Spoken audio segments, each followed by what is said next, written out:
Цивилизованный город – это вовсе не архитектурные памятники и современные здания, а чистые улицы без луж и грязи, говорят местные жители. Переулок Фрунзе в Карабулаке теперь мало радует их глаз. Замена старого газопровода обернулась новыми проблемами.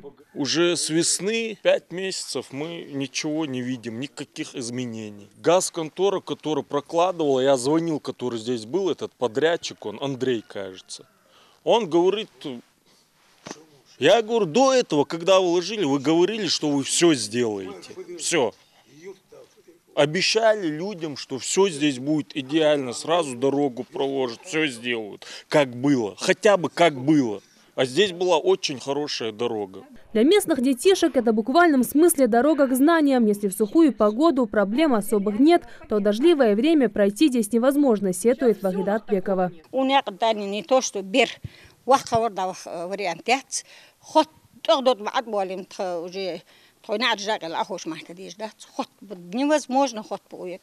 Ерик хакиге хаехка даехка шаш могур хаде охзер хаута садава хапкш. Работы по прокладке газопровода завершены на 80%. Более 50 домов теперь подключены к новой сети. Но местные жители просто устали от последствий ремонтных работ и не понимают, почему за тепло в доме надо платить чистотой улицы. С этим вопросом мы и обратились к местным властям. В городской администрации объясняют, ремонт идет поэтапно. В течение месяца все газовые и дорожные работы завершатся и дорогу приведут в порядок. В конце ноября они закончат, завершат работу, они следом начнут прокладывать новые дороги, вернее восстанавливать ту проезжую часть, которую нарушили. Соответственно, мы со своей стороны проконтролируем это. Потому что не только поступают жалобы, претензии жителей с этой улицы, из других улиц тоже такие же претензии есть от жителей города. Я думаю, в любом случае надо чуть-чуть подождать, перетерпеть, и условия, думаю, будут лучше. На ямы и грязь на дороге жалуются и жители Алиюрта. Это новый микрорайон, в большинстве своем населенный молодыми семьями. То, что у них наконец решился вопрос с газом – большой подарок. До этого все коммуникационные вопросы в основном местные жители решали сами. Вот только дорогу нам испортили, говорит Мустафа Гагиев.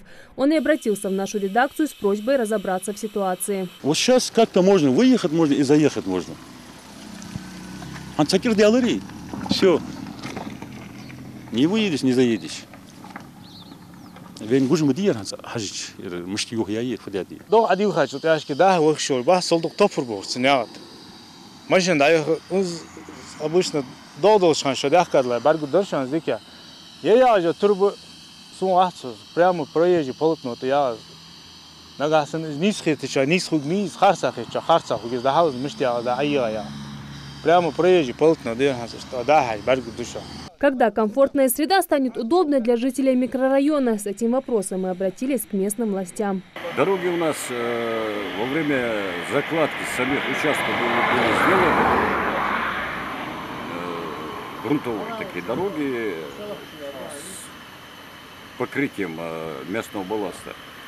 Вот. А сейчас после устройства газопроводов первичную шлифовку сделали, показали людям необходимо ездить ежедневно, поэтому, чтобы людям сильно не затруднять, первичную проводку сделать, хотя бы проезд спокойно. Сейчас в данное время идет завершение этого проекта. Чиновники заверяют, по завершению всех работ дороги вернут прежний вид. Ну а жителям нужно набраться терпения, ведь месяц пролетит незаметно, а потом газопровод и новая дорога послужат им много лет. Рарадат Хулухоева, Магомед Таскиев, Новости 24.